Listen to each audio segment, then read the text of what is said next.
Hello friends, मैं प्रशांत आप सबका आपके चहेते सेक्स एक सुखी जीवन का मंत्र डॉक्टर विजय दहीफले के साथ इस खास कार्यक्रम में तहे दिल से स्वागत करता हूं।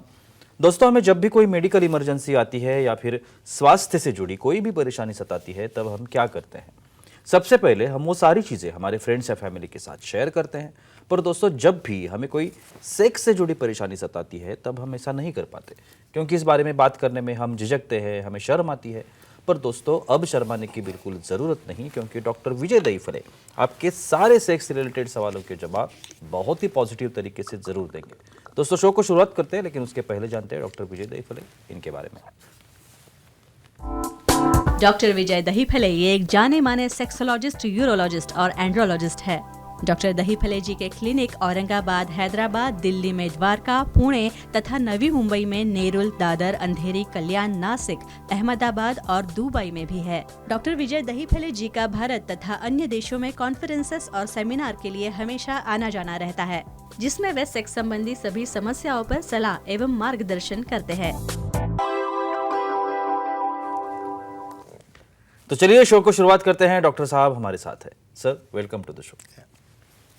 नमस्ते। आज का जो सब्जेक्ट हमने लिया है बहुत ही इंपॉर्टेंट सब्जेक्ट है, लिंग के विभिन्न आकार। सेक्सुअल डिस्फंक्शन में जब हम इस टॉपिक पर आते हैं तो आपको नॉर्मल क्या है और एबनॉर्मल क्या, इसकी जानकारी देना ये बहुत रिस्पॉन्सिबिलिटी का काम है। क्योंकि जब तक, जैसे सर अक्सर बताते हैं कि जब तक नॉर्मल क्या है ये जान नहीं लेते, तब तक एबनॉर्मल क्या है उसका पता नहीं चलेगा। तो आज जो है हम लोग उसी के बारे में बात करने वाले हैं। ध्यान से देखिए सर, जैसे मैंने अभी बताया कि नॉर्मल क्या है और एबनॉर्मल क्या है, ये चीज़ों का पता होना बहुत ही इंपॉर्टेंट बात है। सो पहले अनसर्कमसाइज्ड पेनिस, ये जो प्रकार है उसके ऊपर आता हूँ। अनसर्कमसाइज्ड पेनिस क्या होते हैं, इसके बारे में श्योरली जी। प्रशांत जी, यहाँ पे ये सीरीज चल रही है सेक्स एजुकेशन, सेक्सुअल अवेयरनेस और सेक्सुअल सेफ्टी। इसके अंतर्गत हम पूरी साइंटिफिक इंफॉर्मेशन ले रहे हैं आप सबकी डिमांड से। यहाँ पे एक डिस्क्लेमर देना चाहता हूँ, time, place, person, condition, culture, safety, consulting अपना ओन और नॉन इन्फेक्टेड पार्टनर। यहाँ पे लिंग के 20-21 प्रकार है, वो हम वन बाय वन देख रहे हैं। और क्यों देख रहे हैं भाई? लिंग के साइज को लेते हुए इतना कन्फ्यूजन, इतना कन्फ्लिक्ट, इतने पार्टनर के अंदर झगड़े, और बहुत बार क्या होता है कंपैरिजन करके डिप्रेशन में जाना, वो हमें यहाँ पे टालना है। इसलिए नॉर्मल क्या होता है देख रहे हैं, अनसर्कमसाइज पेनिसेस क्या होते हैं। समझो वर्ल्ड की पॉपुलेशन आप देखोगे तो स्पेशली मोर देन 40% अनसर्कमसाइज रहते हैं। देखो नेचुरली क्या होता है, पेनिस को आगे प्रोटेक्शन के लिए कवर करने वाली एक स्किन रहती है, जो आगे पीछे जब आप बड़े हो जाते हो या 1 या 2 साल के होने के बाद उसे हमें क्लीन करना पड़ता है। अंदर स्पिग्मा जमा होता है और बहुत बार उसकी मूवमेंट से एक्साइटेशन होता है। और क्या क्या फ़ायदा होता है देखने वाले। तो इन शॉर्ट, जो पेनिस की स्किन कवर्ड है और जिसे कट किया नहीं गया हो, तो उसे कहते हैं अनसर्कमसाइज पेनिसेस। फायदे के बारे में अभी अभी अपने बात छेड़ी थी। Yes. तो वही क्वेश्चन पूछने जा रहा हूँ तो कि फायदे क्या है। एडिशनल बोलता हूँ इसके अंदर, शीघ्र पतन कैसे कंट्रोल में आता है। देखो एक चीज़ आपको बोलूँगा मैं सेक्सुअल हाइजीन के बारे में क्यों बोलता हूँ, काफ़ी लोगों को ये पता भी नहीं है। इवन शादी भी हो जाती है तो भी स्किन पीछे नहीं करते हैं, उसके अंदर स्मेग्मा जमा होता है, उसकी दुर्गंधी आती है। समझो ऐसी स्किन होगी तो उसका कतई कुछ भी फ़ायदा नहीं है। समझो आप उसे आगे पीछे करके लुब्रिकेंट लगा रहे हो, उसको क्लीन कर रहे हो, तो क्या करती है वही स्किन पीछे जाएगी, तो उसका रिंग बना के उसे शीघ्र पतन या प्री मैच्योर इजैकुलेशन होने नहीं देता। इसलिए तो नेचर ने आपको एक गिफ्ट दिया है। दूसरी बात, जब वो फ्रिक्शन हो रहा है आगे पीछे, जब मास्टरबेशन करते हो उस वक्त वहाँ पे एक वॉल बन जाता है, रिंग बन जाती है, जिसके अंदर पेनिस आगे पीछे होता है। तो ये इसका सबसे बड़ा फ़ायदा है, जो कि आप उसको निकालोगे तो सेंसेशन गए, वहाँ पे रिंग नहीं बन रही है, शीघ्र पतन हो रहा है, और जो प्रोटेक्शन मिल रहा है अपने ग्लांस को, डेलिकेट पार्ट को, वो भी प्रोटेक्शन देने में ये प्रिपरेशन स्किन या फोर स्किन काम करती है। श्योर सर, हमारे कुछ ऑडियंस भी हमारे साथ है। Definitely. श्रीकांत जी है दादर मुंबई से, उनका सवाल है। श्रीकांत जी पूछिए, क्या सवाल है आपका? नमस्ते सर। नमस्ते। नमस्ते, बोलिए। खतना करने से लिंग का कैंसर टाल सकते हैं क्या? अरे बाप, इन्होंने अलग ही पढ़ा है। देखो अलग है, क्यूरियोसिटी है। हर एक का डिस्कशन है भाई, इससे फायदा हो रहा है नहीं हो रहा है, इतना डिबेटेबल टॉपिक है एकदम। समझो वो कट करने से कैंसर नहीं होता है क्या, या पूरा टाल सकते हैं क्या? देखो एक चीज़ बोलता हूँ मैं आपको, समझो स्किन उसकी इंटैक्ट है और उसके अंदर पूरा इन्फेक्शन हो रहा है, कुछ स्मेग्मा जमा हो रहा है, इरिटेशन हो रहा है, तो ऑफ कोर्स कैंसर होना ही होना है। ये इंटैक्ट स्किन का डिसएडवांटेज है। लेकिन जब आप उसको कट करोगे तो उससे क्या होगा, वहाँ पे कुछ गंदगी नहीं जमा हो रही है, इरिटेशन नहीं हो रहा है, वहाँ पे कोई किसी प्रकार का बैलेनाइटिस है, इन्फेक्शन नहीं हो रहा है, तो डेफिनेटली ये कैंसर टालने में मदद करता है। लेकिन अगला सवाल आता है, भाई सब में ऐसा होता है कि भाई कोई जेनेटिक ही प्रॉब्लम उसके अंदर हो, तो ऐसे केसेस में तो टाल नहीं सकते। तो एक ही कहूँगा, पर्सनल हाइजीन रखना है, भले सर्कमसाइज हो या भले अनसर्कमसाइज हो। यानी इसलिए तो इसका इम्पोर्टेंस, हम सेक्स एजुकेशन के बारे में इतनी बात करती है, तो अनसर्कमसाइज होगा तो डेफिनेटली आपको उसका फ़ायदा है, प्रोटेक्शन है, क्योंकि वहाँ पे इरिटेशन नहीं है। और अनसर्कमसाइज जिसका इंटैक्ट है उसके अंदर इन्फेक्शन हुआ तो उसमें कैंसर के चांसेस बढ़ते हैं। तो एक ही लाइन में कहूँगा, हाइजीन रखो, आपको कुछ भी इन्फेक्शन या कैंसर हम काफ़ी अच्छी तरह से रोक सकते हैं, टाल सकते हैं। बिल्कुल सर। अगला एक प्रकार आता है Sure. ग्रोअर पेनिसिस। यस अब ये पहले बताया कि ग्रोअर पेनिसिस क्या होता है? यस ऐसा ग्रोअर बोलने के बाद तो हमें तो काफ़ी अलग अलग हीरो के नाम याद आते हैं। लेकिन ग्रोअर्स, यहाँ पे देखो शब्द ऐसा है, ग्रोअर्स यानी बढ़ने वाला, बढ़ता है। यानी कैसा रहता है, कभी कभार समझो एक आधा पार्टनर आता है, वो कुछ दिख ही नहीं रहा है, हाथ पे भी नहीं आ रहा है, इवन यूरिन करने के लिए भी हाथ में नहीं आ रहा है, एकदम छोटा सा पेनिस। वो तो डिप्रेस होता है, सर ऐसा मुझे पार्टनर देखा तो पार्टनर भाग जाएगा, क्या करेंगे।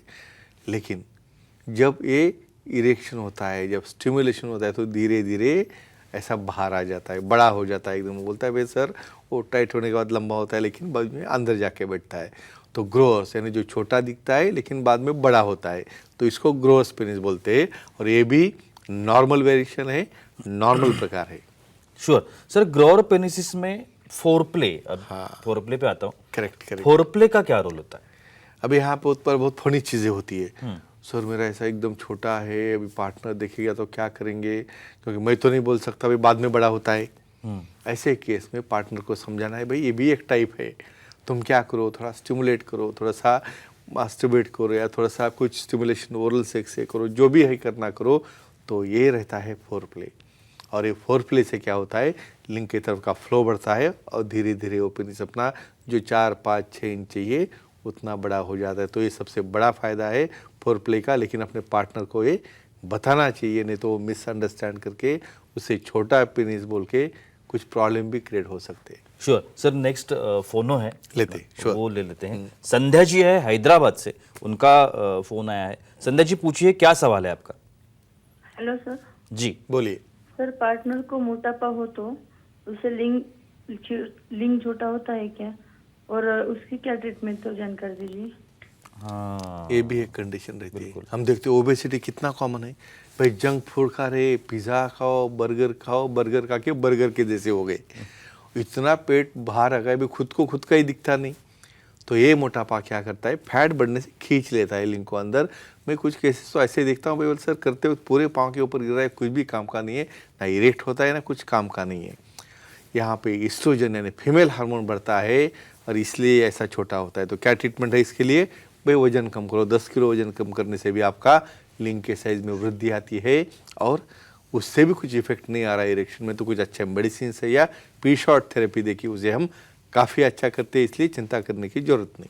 सर और एक टाइप होता है शोर पेनिसिस। Yes. ये शोर पेनिसिस क्या होते हैं? यस अभी जिसको शोर पेनिस हो तो बहुत बड़ा खुश रहता है, भाई कभी भी देखो भाई लंबा ही लंबा, यानी शोर से हमेशा दिखाई देता है, भाई खड़ा भी नहीं है, रेस पोजीशन में बड़ा लंबा 6 इंच हिल रहा है, और खड़ा भी हो गया तो उसका एंगल चेंज हो रहा है।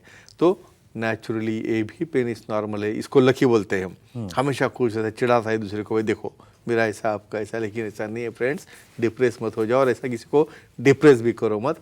ये शोर्स पेनिसेस भी नॉर्मल रहते हैं। इसमें कॉक रिंग का यूज करते हैं। हाँ, तो right. ये क्या होता है? एक आखिरी सवाल है Yeah, sure, लेकिन sure. ये क्या होता और इंटरेस्टिंग है जी, काफ़ी। बिल्कुल। भाई हर एक चीज़ के एडवांटेज है और कुछ डिसएडवांटेज भी रहते हैं। भाई ऐसा बड़ा लिंग जो है समझो खड़ा हो गया, टाइट हो गया, तो उसको कैसे मेंटेन करना एक बड़ा प्रॉब्लम है। तो ऐसे केस में कुछ सिलिकॉन के रिंग मिलते हैं, जो कॉक रिंग, जिसको हम पेनिस के बेस में उसको अप्लाई करते हैं कि भाई वो मेंटेन रहे, भाई फीमेल ऑन टॉप कुछ कर रही है और बीच में टेढ़ा हुआ है तो हो गया फ्रैक्चर उसका। तो ये कॉक रिंग क्या करती है, कॉक रिंग उसे स्टॉप करती है और इस तरह से एक्टिविटी में वो काम में आती है। तो फ्रेंड्स, एक ही दायरे में रखो, ऐसे अलग अलग सब पेनिस रिंग रहते हैं, वो भी नॉर्मल होते हैं और उसमें कोई और चेंज करना होगा तो सेक्सोलॉजिस्ट एंड्रोलॉजिस्ट यूरोलॉजिस्ट से मिलकर उससे तुम अच्छा इलाज और ट्रीटमेंट पा सकते हो। बिल्कुल, बहुत ही अच्छा मार्गदर्शन था, लेकिन वक्त की पाबंदी है, हमें यहाँ पे रुकना पड़ेगा। लेकिन आप अगर डॉक्टर साहब की सलाह लेना चाहते तो डॉक्टर साहब को आप डॉक्टर साहब के जो सेंटर्स हैं वहाँ पे तो कांटेक्ट कर सकते हैं। डॉक्टर साहब के डिटेल जो है अभी आपको स्क्रीन पर दिख रहे हैं, जिसमें डॉक्टर साहब का टेलीफोन नंबर भी है, मोबाइल नंबर भी है। एक बहुत इंपॉर्टेंट चीज़ है, आप अगर डॉक्टर साहब को नवी मुंबई के दायरे में रहने वाले जो लोग हैं, यहाँ पर आप डॉक्टर साहब को अभी मिल सकते हैं, क्योंकि खारघर नवी मुंबई में जो मेडिकवर नाम का हॉस्पिटल है, वहाँ पे डॉक्टर साहब की ओपीडी शुरू हो गई है। दूसरी बहुत बड़ी खुशखबर है विदर्भ वासियों के लिए, क्योंकि विदर्भ में डॉक्टर की अवेलेबिलिटी नहीं थी, बहुत मांग थी कि आप यहाँ पे आओ हमारे समस्याओं के लिए। आप अभी डॉक्टर साहब को विदर्भ में नागपुर में भी मिल सकते हैं, क्योंकि नागपुर में डॉक्टर साहब की ओपीडी शुरू होने जा रही है। और बाकी आप डॉक्टर साहब की जो वेबसाइट है वहाँ पे डॉक्टर साहब के अपॉइंटमेंट तो बुक कर सकते हैं। महाराष्ट्र में जितने भी डॉक्टर साहब के सेंटर्स है उसके नाम अभी आप टीवी स्क्रीन पर देख रहे हैं। तो चलिए रुकते हैं इस एपिसोड में, अगले एपिसोड में फिर मुलाकात होगी, तब तक के लिए शुक्रिया।